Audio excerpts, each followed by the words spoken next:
on which type of beef cut you must never fry. What's up guys, C4 the cooking husband here. Yes, I am back again with another video, but this time around I'm not cooking. But wait, I'm not cooking, but I'll be sharing some tips and tricks on which type of beef cut you must never fry.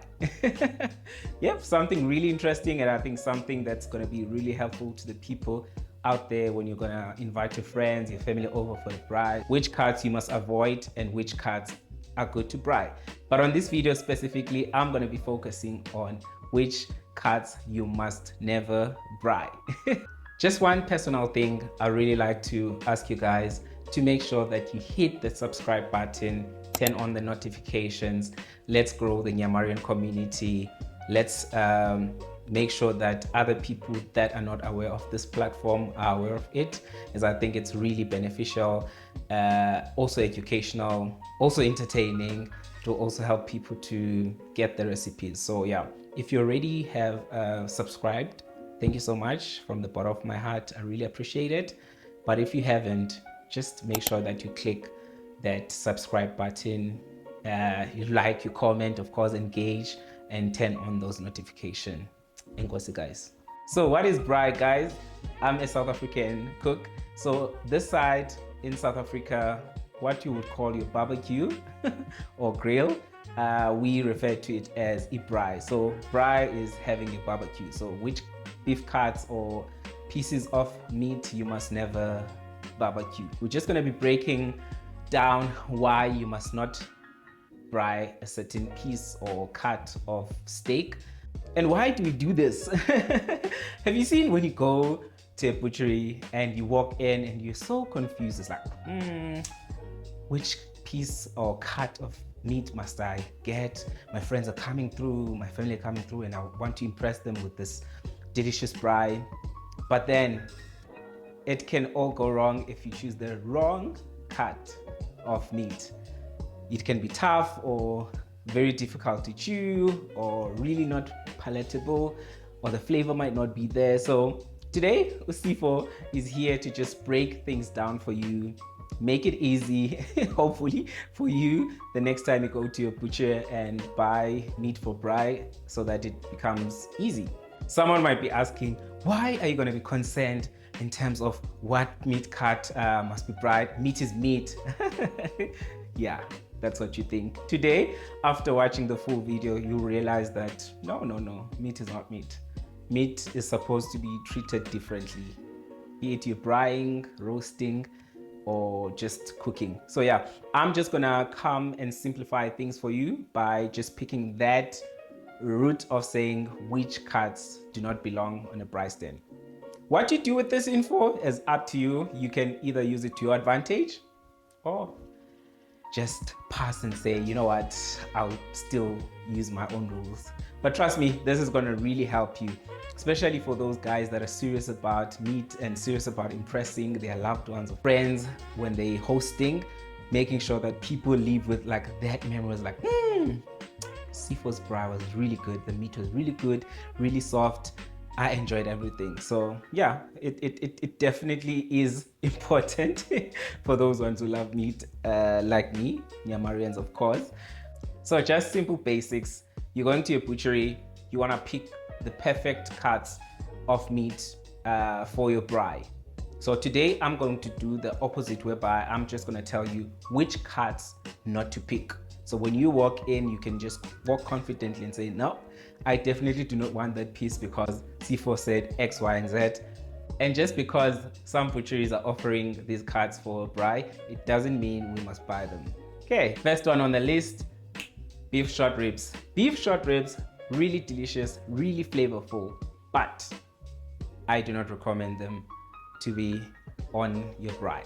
This is the reason. Before we get going with explanation, I think I just want to take you through how beef meat works. So you have a cow still alive and walking.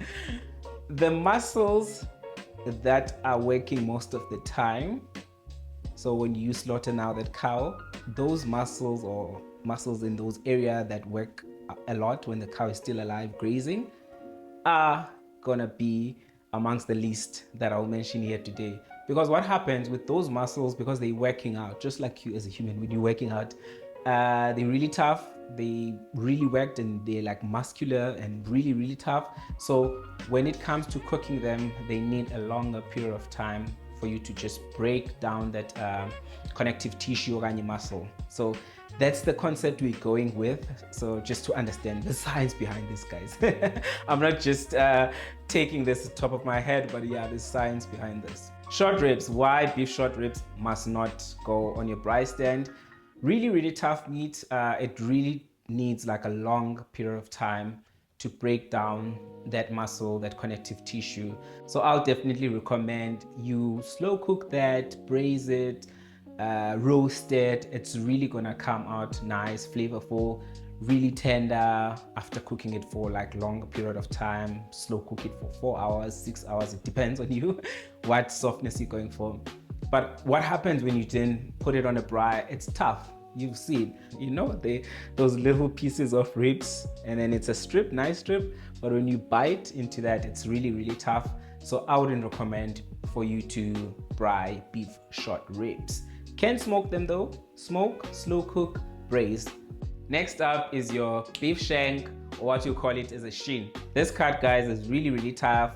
It really requires a long period of time to cook it and just break down those tough connective tissues. So it definitely doesn't belong on a braai. How you would prepare it is slow cooking it, as you know, braising it, stewing it, putting it in your stew. That's where you usually see it a lot. So yeah, if you're gonna attempt to braai that, good luck to your guests, because they're gonna be struggling to chew that and even bite that. They will require strong teeth. Some might even lose their teeth. Joking, but yeah, it's really that tough. That's how I'm trying to explain it. So definitely doesn't belong on your braai. Beef brisket. Whew. This one is my favorite because of the flavor and that fat. Guys, that fat does the the thing. Is really flavorful, especially when it's cooked the right way. So beef brisket, as you would know it comes from the breast section, or the lower chest as you would like to refer it, and it's made of a lot of connective tissues. So this already tells us that this no on a braai. You definitely need to slow cook it for a long period of time to break down the connective tissues. I'm sure by now you're following, guys, you're catching on. Stronger muscles need longer cooking time to break down that muscle so that it's really nice and tender. No one wants a chewy kind of meat or like something that's going to be tough to chew on. No, we want to enjoy the meat. And with the beef brisket flavor, guys, it's really amazing. When it comes to slow cooked or smoked meat, brisket really stands out for me. With brisket, I would suggest you slow cook it, braising it, and smoking. Smoking it is actually top tier. The flavors are really, really nice, and that smoke really, really enhances its flavor. Next on the list is your beef chuck, or what you call it as a beef roast. This cut comes from the shoulder. So as you know, just picturing the cow shoulder means muscles being worked. It does have though mix of some tough muscle tissues and some tender muscle tissues, but it's safe to just braise it and roast it that way, because once you cut it for braai, it's really not gonna do it. So chuck or roast doesn't belong on a braai. Definitely if you're gonna braise and slow cook it, and it's really flavorful. So those flavors really come out when you slow cook, braise it, cut it into small cubes and put it in your stews. So beef chuck or roast, you'll see it in SA. It's popular when it comes to stewing beef. So that's what they use to make your stewed beef. So hence it doesn't belong on a braai. You're catching really fast now. So next on the list, round steak, especially the bottom round steak, which is really tough. The top round steak, it's debatable because sometimes you might find it tender, but also depending on the type of cow. But just a general round steak, especially the bottom one. This is a very tough steak which comes from the leg. If you try to braai it, you're gonna fight with people because it's really tough. So best method for cooking your round steak, I'll recommend you just braise it or slow cook it because it is a tougher muscle, so it requires a longer period of time to break down that muscle. Next on the list, oxtail. Oxtail is very popular. A lot of people are familiar with oxtail, and it definitely doesn't belong on a braai. I'm sure a lot of people agree with me on this one. Very flavorful, comes from the tail of the cow. Flavorful, it has a connective tissue. Yeah, it's really a flavorful cut. Delicacy to most because also the price is quite up there. So with oxtail, definitely not on the braai. You would want to slow cook, braise that, breaking that tough connective tissue, making sure that you're enjoying the flavor when it's really succulent and falling off the bone. That's the oxtail. You want to be enjoying it and not slicing it and putting it on your braai stand. Some people I've seen smoking it, so it's also recommended to be smoked for longer hours so that that tough connective tissue can just fall apart. And that's it, guys. We are done. I didn't come up with a long list. As you can see, I was really lenient, so if that cut is not mentioned in this video, you can still braai it. It's still safe. And remember, we're just looking at beef for today. We are gonna come up with other types of meat, probably chicken, lamb, you name it, fish and stuff like that. But for today, it was just focusing on the beef, which is my primary favorite, of course. Yeah, let me know in the comment section if you learned anything from this. What other types of videos you'd like me to do for you, and let's talk. And if you do not agree, of course, with me, maybe with some cuts you feel like, nah, I'm being too harsh, maybe those cuts do belong on a braai, let's talk. Yeah, let's engage. This community, guys, is for all of us to just engage. It's not like I'm here a teacher in front of you and saying A, B, C, and then that's it. It's still debatable. That's what I like food. That's why I went into food, because I feel like food is so broad and diverse in different cultures, and it helps us to connect with each other.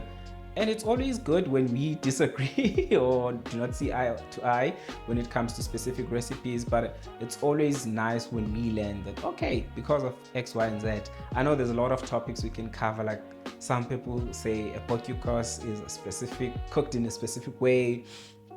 A curry, a stew is not a stew if it's not, you see, da-da-da. And yes, guys, that's the end. Make sure you hit that subscribe button, turn on those notifications, like, comment. Singumdeni, guys, we're all Nyamarians.